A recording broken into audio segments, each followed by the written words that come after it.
Hi, everyone. I wanted to comment today on the controversial return of The Roseanne Show, which premiered 2 weeks ago. I was a fan of the show in the 90s, at least the last 5 seasons or so. I didn't follow the show until then, and I really didn't have much of a desire to watch the reruns in syndication. But I did watch it live, and I thought it was refreshing for a 90s sitcom. Almost every successful 90s sitcom, or most of them at least, was a very safe show with pretty cartoonish characters. There was rarely any depth to sitcom characters, and there was almost really never any real world urgency or problems that couldn't be resolved in 10 minutes. A lot of the 90s shows featured relatively comfortable, good looking urban professionals facing the little foibles of life. Other than occasional romantic angst, there was nothing really wrong or challenging about the lives of these people. Even the most iconic sitcom of the era, which was Seinfeld, had privileged people living in a big city, facing normal inconveniences and sort of general wackiness. Roseanne's show was edgier. Characters were getting into arguments that seemed actually genuine. Sometimes they didn't wrap up a problem by the end of an episode, which was kind of startling. Dan has a heart attack at one point, and they have to deal with that. So things often didn't feel as safe, which means that, at least for me, it was more interesting to watch. So I wanted to watch the new season even before I had known about the controversy. And the controversy is largely that Roseanne Barr, the actress, has become a fan of Trump's, and so the character Roseanne Connor is a fan of Trump's. The new season, of course, takes place in today's world. And Jackie, the sister, played by Laurie Metcalf, is a representation of the resistance. In the show, she voted for Jill Stein, but she now regrets her decision, and she's upset with Roseanne about the election. And they banter back and forth angrily throughout the season premiere. Things like Jackie intentionally bringing Russian dressing to dinner, and Roseanne saying, "We're about to say grace, Jackie. Would you like to take a knee?" Things like that. And one of the new things about the show is that the children from the 90s now all have or are expecting children of their own. And there's a very multicultural bent to the new grandchildren. Darlene is a single mother. She's no longer with Johnny Galecki's character. And she has a son who the only thing we know about so far is that he likes to dress in girls' clothing. DJ is now also kind of an acting single father. His wife is a soldier on active duty in Syria, and he's living with his daughter, who is black. And Becky is trying to become a surrogate mother. So, unlike the lives of, well, let's say, a lot of the people in rural Illinois, which is where the show is set, there's kind of a really non-traditional vibe in this family makeup. So here's the controversy, essentially. First, Roseanne, being the star of this project, is going to make her own political views the ones that seem the most reasonable on the show. Her character is basically herself. She's a sassy, folksy woman who tells it like it is. Of course, she also always gets the last word. She always wins the joke exchanges. She always comes out as the hero because the show is written that way. I mean, she's the star, so she dominates the content. And this allows her to pontificate about certain things in the guise of being a fictional character without really having to answer any uncomfortable questions, like if she were just saying these things as a public figure. For example, her character talks about Trump promising jobs. It talks about Hillary Clinton being, as she puts it, a liar, liar, pantsuit on fire. But it doesn't talk about, for example, Trump escalating wars around the world, or at least being very hawkish.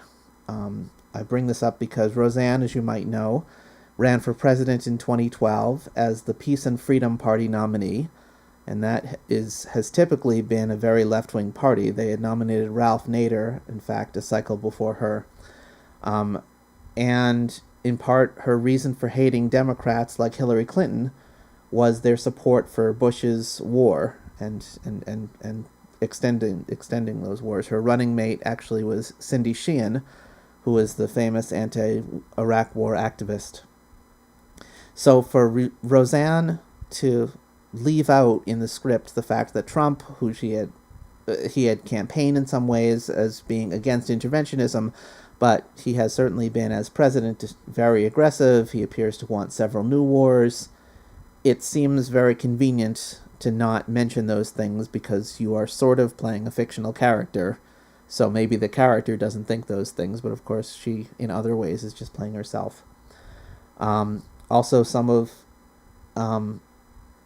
the crazier conspiracy theories that Roseanne, the actress, appears to believe.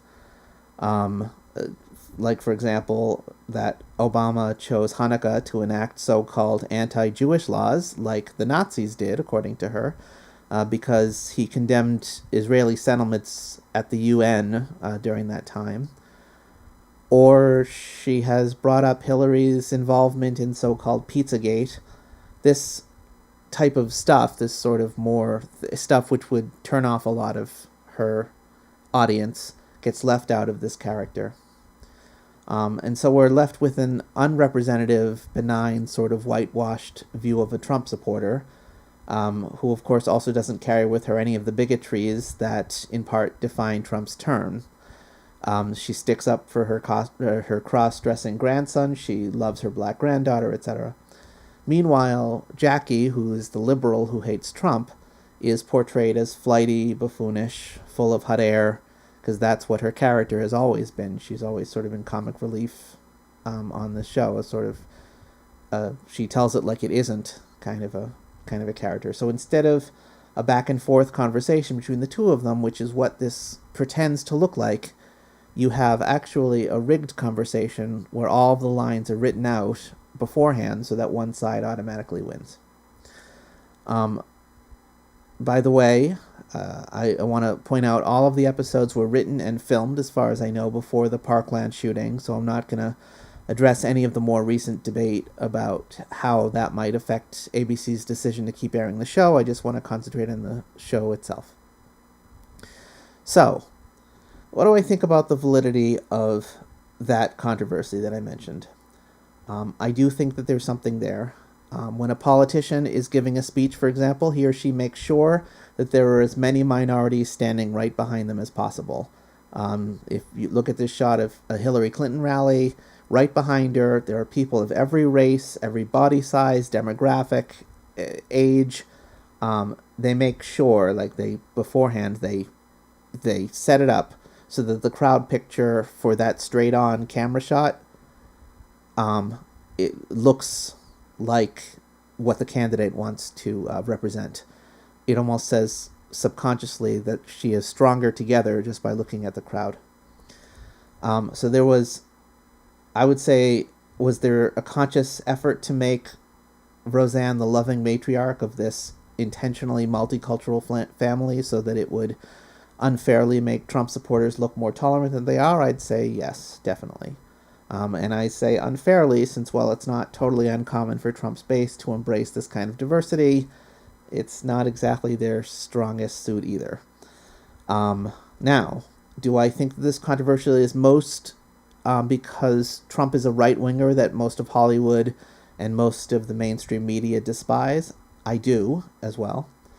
There were several sitcoms that criticized Bush. There's at least one that criticizes Trump. And there's no outrage about these shows from these same pundits. During Obama's presidency, of course, Amy Poehler had her own show. Tina Fey had her own show. Jesse Tyler Ferguson was a major part of his show. They're all outspoken, strong Obama and Hillary supporters, and there was no controversy. Nobody cared.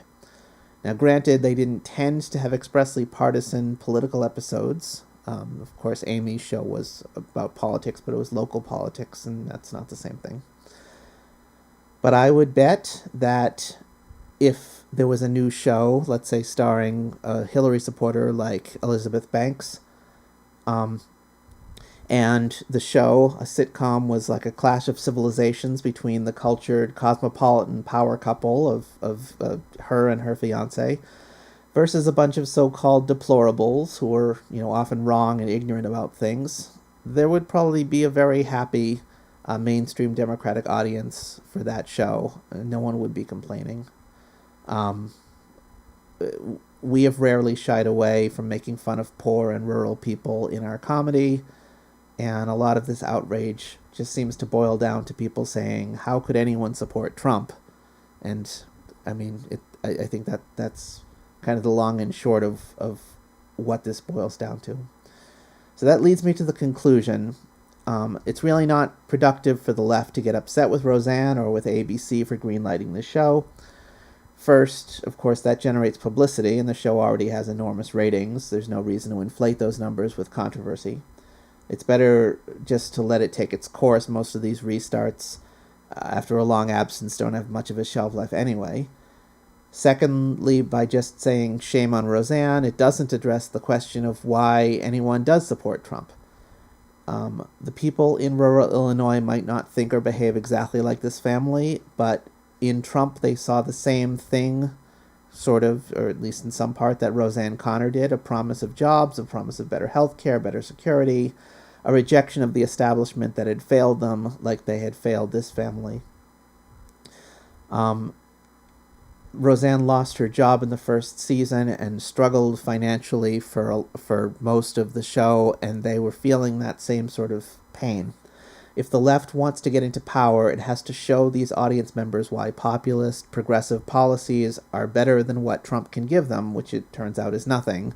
But they have to make that argument. They have to win over these voters who, if they're watching this show, probably aren't recoiling from seeing the diversity in the family, but who still prefer the Republican message because there's at least some sense of optimism in that message. The left has to go and get these people, not just point at them and point at Roseanne for tapping into that market in order to resurrect a popular show. And one other thing, let me make one other point. So, as I said, I was going to watch these episodes anyway, and so I watched these episodes. There have been 2 out so far, and I think the 3rd one comes out imminently, or maybe has already. My final point is I watched these first 2 episodes with a lot of this stuff in mind, but also just wanting to see something entertaining and nostalgic. And here is my view of the Roseanne season thus far. It's awful. Having nothing to do with politics. It's everything I complained about at the beginning. The jokes are stale. I chuckled 1 time total in 2 episodes. The characters are all cartoonish. They're each defined by basically one thing about them, and that is probably because you have 10, soon to be 11 significant characters, which can work in a sitcom. Modern Family has that many. Cheers had that many. But those were ensemble shows. In this show, basically everything has to run through Roseanne. She's sort of the most essential character in almost every scene. So there's really no room for anyone else to do anything. The arguments, unlike in the past, do get resolved in a sappy way in a couple of minutes. The timing is bad. The acting is not very good. And either the audience or the laugh track, whatever they're doing there, are going crazy with every other joke. And I'm just not buying it. There's nothing that interesting anyone is saying that merits those responses, in my view. I'll probably watch another couple of episodes to see where it goes, but this show thus far has become boring and safe and formulaic, all of the things that it wasn't. Apparently it might think that having the gimmick of being politically controversial, or just the gimmick of it being a reset of an old show, is going to substitute for being compelling, and thus far it isn't. I mean, you get to see, hey, look, there are a bunch of characters that we once knew and they're all older, but there's nothing interesting. If you've missed these new episodes thus far, even if you were a fan in the 90s, in my opinion, you haven't missed much. Thank you all for listening.